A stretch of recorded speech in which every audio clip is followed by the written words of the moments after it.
আসসালামু আলাইকুম রহমতুল্লাহ। সুপ্রিয় সপ্তম শ্রেণীর শিক্ষার্থীবৃন্দ, আজকে তোমাদের সপ্তবর্ণা বই কবিতা শ্রাবণে পৃষ্ঠা ৭৩ বহু নির্বাচনী প্রশ্নের নমুনাত্মক সম্পর্কে আলোচনা করব। প্রিয় শিক্ষার্থী, চলো শুরু করা যাক। ১ নম্বর বহু নির্বাচনী প্রশ্ন হচ্ছে, শ্রাবণের জল অবিরাম ঝরে। উত্তর হচ্ছে ঘ। একের উত্তর হচ্ছে ঘ, নামতার মতো। নামতার মতো।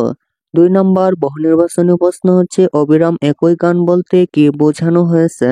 উত্তর হচ্ছে দুয়ের গ, একটানা বৃষ্টি। উত্তর হচ্ছে দুয়ের গ, একটানা বৃষ্টি।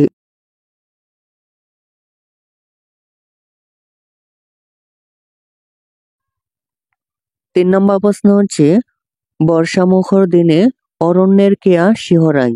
রৌদ্রদগ্ধ ধানক্ষেত আজ তার স্পর্শ পেতে চায়।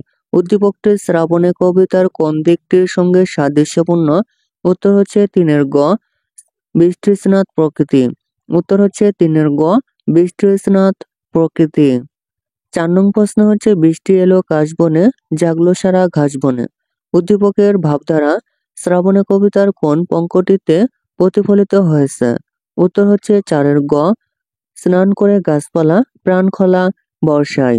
স্নান করে গাছপালা প্রাণ খোলা বর্ষায়।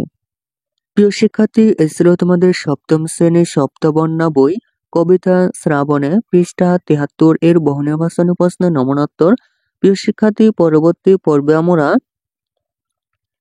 সৃজনশীল এর নমুনোত্তর সম্পর্কে আলোচনা করব। প্রিয় শিক্ষার্থী, সৃজনশীল প্রশ্নের নমুনোত্তর পেতে চ্যানেলটির প্লেলিস্ট চেক করতে পারো।